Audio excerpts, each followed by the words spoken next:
Et on termine avec, le câble qui lui aussi sera, dicté, l'évolution de cette paire sera dictée par, l'évolution de la guerre en Iran.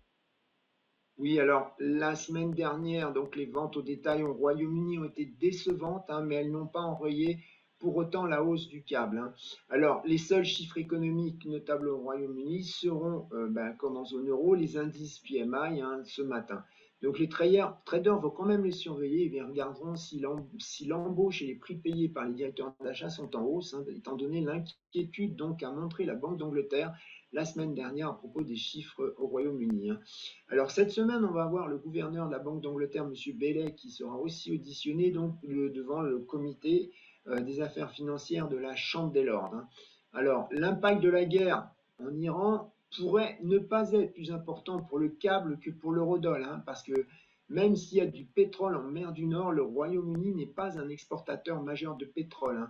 Les revenus pétroliers sont marginaux dans le PIB britannique, hein, euh, mais c'est plutôt donc une haute déception dans les chiffres économiques donc, qui pourrait bien changer les anticipations donc à trois baisses, hein, au lieu de deux baisses donc pour les taux directeurs de la Banque centrale d'Angleterre d'ici la fin de l'année, hein.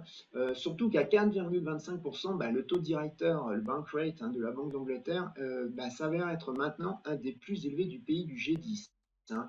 Donc voilà, hormis une escalade au Moyen-Orient, le focus des traders devrait donc vite revenir sur la prochaine action de la Banque d'Angleterre sur son saut directeur, hein.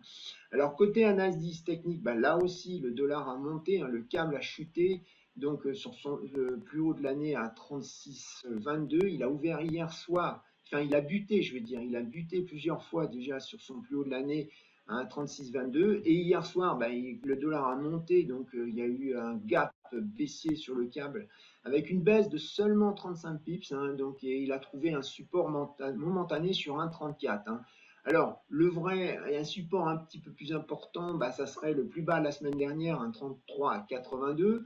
En dessous, on a un 32,60, hein, c'est un ancien top qui avait été vu en août 2024 et qui est devenu ensuite un support donc entre la mi-avril et la mi-mai 2025, donc pendant un mois, hein. Et côté résistance, comme je viens de vous le dire, on a le plus haut annuel, hein, donc la paire a buté dessus depuis la fin mai, c'est 1,3622. Merci beaucoup, pour votre analyse. Philippe Hermy, je rappelle que vous êtes, trader formateur et ancien chef trader d'une banque centrale. Merci à vous. À suivre le point bourse. À tout de suite.